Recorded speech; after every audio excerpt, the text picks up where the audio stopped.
بسم اللہ الرحمن الرحیم۔ السلام علیکم۔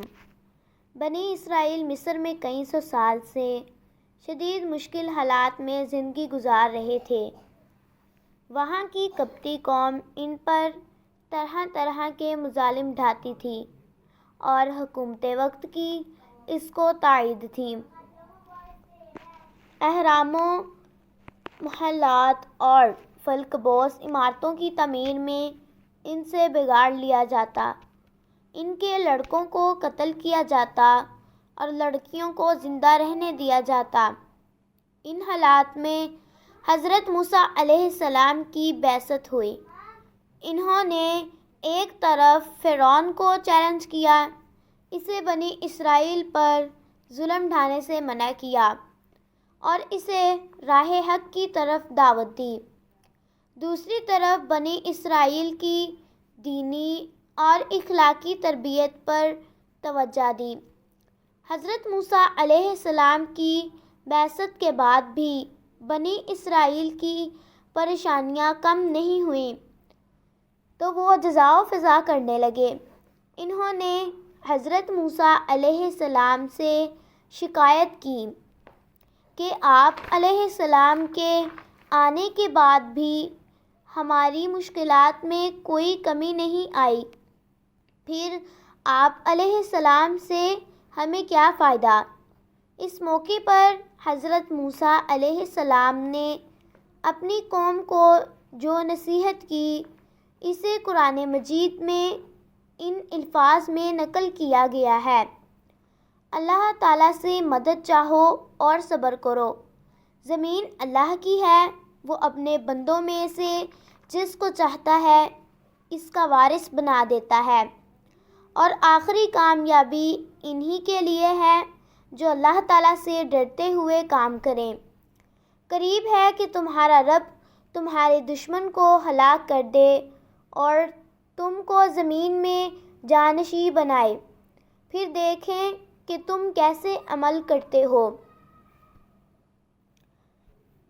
اگلی آیات میں بتایا گیا ہے کہ بالآخر اللہ تعالیٰ کا وعدہ پورا ہوا۔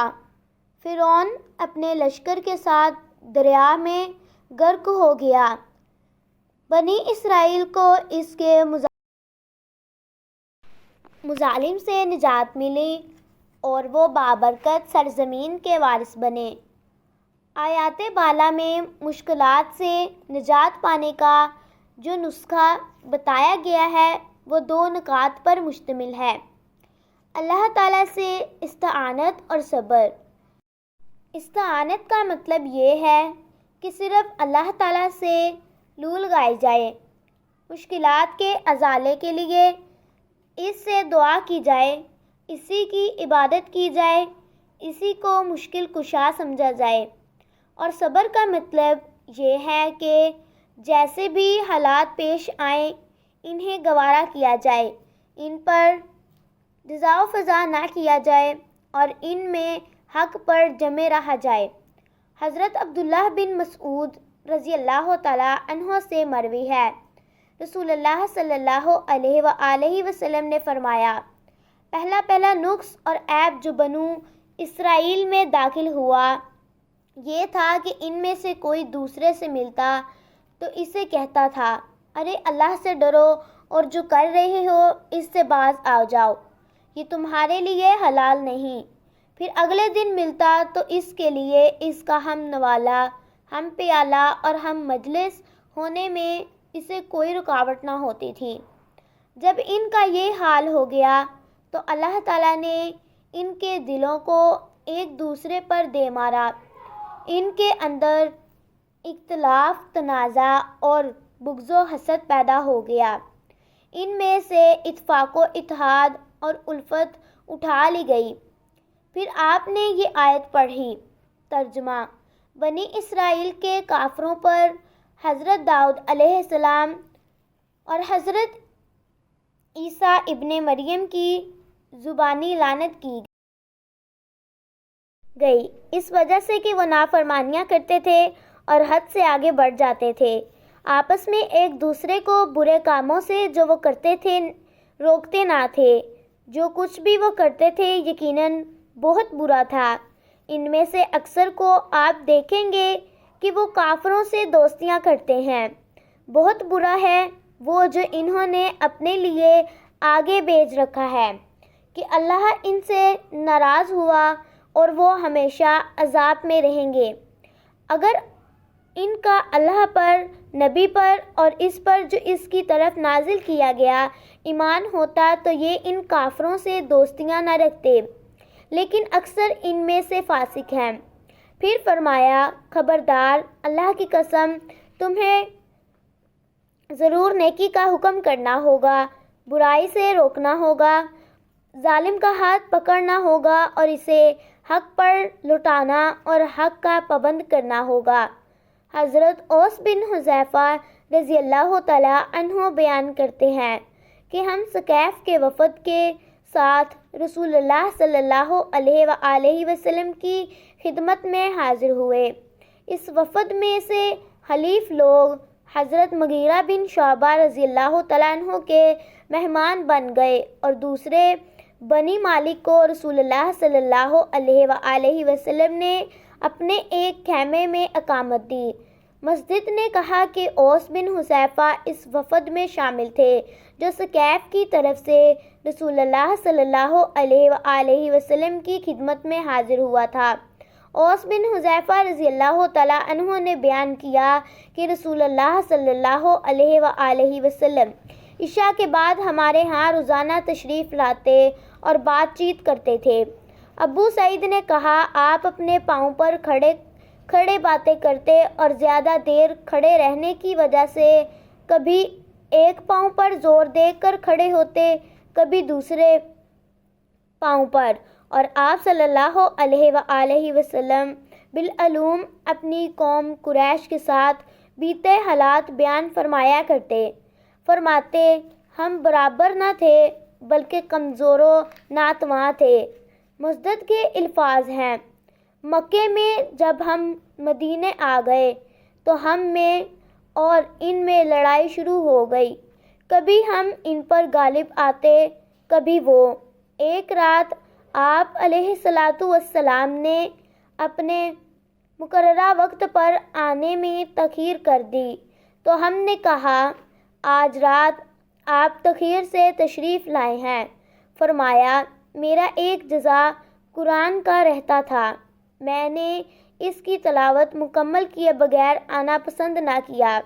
اوس کہتے ہیں، میں نے اصحاب رسول صلی اللہ علیہ وآلہ وسلم سے معلوم کیا کہ آپ لوگ قرآن کے حصے کس طرح کرتے ہیں، تو انہوں نے کہا کہ پہلا حصہ 3 سورتوں کا، بقرہ، آل عمران اور نساء، دوسرا حصہ 5 سورتوں کا، مائدہ سے براء تک، تیسرا حصہ 7 سورتوں کا، یونس سے نحل تک، چوتھا حصہ 9 سورتوں کا، بنی اسرائیل سے فرقان تک، پانچواں حصہ 11 سورتوں کا، شعراء سے یاسین تک، چھٹا حصہ 13 سورتوں کا، صفات سے حجرات تک، اور ساتواں حصہ مفصل کا، کاف سے آخر تک۔ امام ابو داؤد نے کہا، ابو سعید کی حدیث زیادہ کامل ہے۔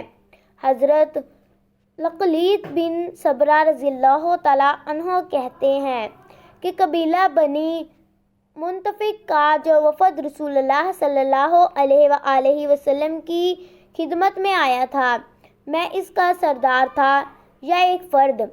جب ہم رسول اللہ صلی اللہ علیہ وآلہ وسلم کی خدمت میں پہنچے تو ہم نے آپ کو گھر میں نہ پایا۔ ہم نے حضرت عائشہ ام المومنین رضی اللہ تعالیٰ عنہا کو پایا۔ انہوں نے ہمارے لیے خزیرہ بنانے کا حکم دیا اور وہ ہمارے لیے بنا دیا گیا۔ پھر ہمارے سامنے ایک کھجوریں بھرا طبق لایا گیا۔ قتیبہ نے لفظ قناع نہیں بولا، اور قناع ایسے طبق کو کہتے ہیں جس میں کھجوریں ہوں۔ پھر رسول اللہ صلی اللہ علیہ وآلہ وسلم بھی تشریف لے آئے اور دریافت فرمایا، کیا تمہیں کچھ ملا ہے یا تمہارے لیے کچھ کہا گیا ہے؟ ہم نے عرض کیا، ہاں اے اللہ کے رسول، ہم نے خزیرہ کھا لیا ہے۔ اس اثناء میں جب کہ ہم آپ کے پاس بیٹھے تھے۔ چرواہے نے رسول اللہ صلی اللہ علیہ وآلہ وسلم کی بکریاں باڑے کی طرف چلائیں اور اس کے پاس بکری کا ایک بچہ بھی تھا جو ممیا رہا تھا۔ آپ نے پوچھا، ارے کیا جنوایا ہے؟ اس نے کہا، ایک بچہ ہے۔ آپ نے فرمایا، اب ہمارے لیے اس کے بدلے ایک بکری ذبح کر دو۔ پھر ہم نے فرمایا، یہ نہ سمجھنا کہ ہم تمہاری خاطر اسے ذبح کر رہے ہیں۔ جناب لقلیط کہتے ہیں کہ رسول اللہ صلی اللہ علیہ وآلہ وسلم نے یہاں لفظ سین کے کسرہ زیر کے ساتھ ادا فرمایا، فتح زبر کے ساتھ نہیں۔ دراصل ہماری 100 بکریاں ہیں، ہم نہیں چاہتے کہ اس سے بڑھ جائیں، تو یہ چرواہا جب بھی کسی بکری کے بچے جننے کی خبر لاتا تو ہم اس کے بدلے ایک بکری ذبح کر لیتے ہیں۔ لقلیط کہتے ہیں کہ اس موقع پر میں نے کہا، اے اللہ کے رسول صلی اللہ علیہ وآلہ وسلم، میری بیوی ہے اور اس کی زبان میں کچھ ہے، یعنی زبان دراز اور بدبو ہے۔ آپ صلی اللہ علیہ وآلہ وسلم نے فرمایا، اسے طلاق دے دو۔ میں نے کہا، اے اللہ کے رسول صلی اللہ علیہ وآلہ وسلم، اس کا میرے ساتھ ایک وقت گزرا ہے اور میری اس سے اولاد بھی ہے۔ آپ صلی اللہ علیہ وآلہ وسلم نے فرمایا، تو پھر اسے نصیحت کرو، اگر اس میں خیر ہوئی تو سمجھ جائے گی، اور ایسے مت مارنا جیسے اپنی لونڈی کو مارتے ہو۔ پھر میں نے کہا، اے اللہ کے رسول صلی اللہ علیہ وآلہ وسلم، مجھے وضو کے بارے میں ارشاد فرمائیے۔ آپ صلی اللہ علیہ وآلہ وسلم نے فرمایا، وضو خوب کامل کیا کرو اور انگلیوں کے درمیان خلال کیا کرو اور ناک میں خوب پانی چڑھایا کرو، اللہ یہ کہ روزے سے ہو۔ جناب جمی بن امیر اور یہ بنی تیم اللہ بن صلبہ کے خانوادے سے ہیں، کہتے ہیں کہ میں اپنی والدہ اور خالہ کے ساتھ حضرت عائشہ رضی اللہ تعالی عنہا کے ہاں آیا تھا۔ ان دونوں میں سے ایک نے ان سے پوچھا کہ غسل میں آپ لوگ کیسے کرتے ہیں؟ تو حضرت عائشہ رضی اللہ تعالی عنہا نے کہا، نبی صلی اللہ علیہ وآلہ وسلم پہلے نماز کے وضو کی طرح کا وضو کرتے، پھر اپنے سر پر 3 بار پانی ڈالتے تھے، مگر ہم اپنی چوٹیوں کی وجہ سے 5 بار ڈالتی تھیں۔ ویڈیو پسند آئی ہو تو لائک اور شیئر کرتے، کمنٹ باکس میں اپنی رائے کا اظہار ضرور کیجیے گا۔ جزاک اللہ، اللہ حافظ۔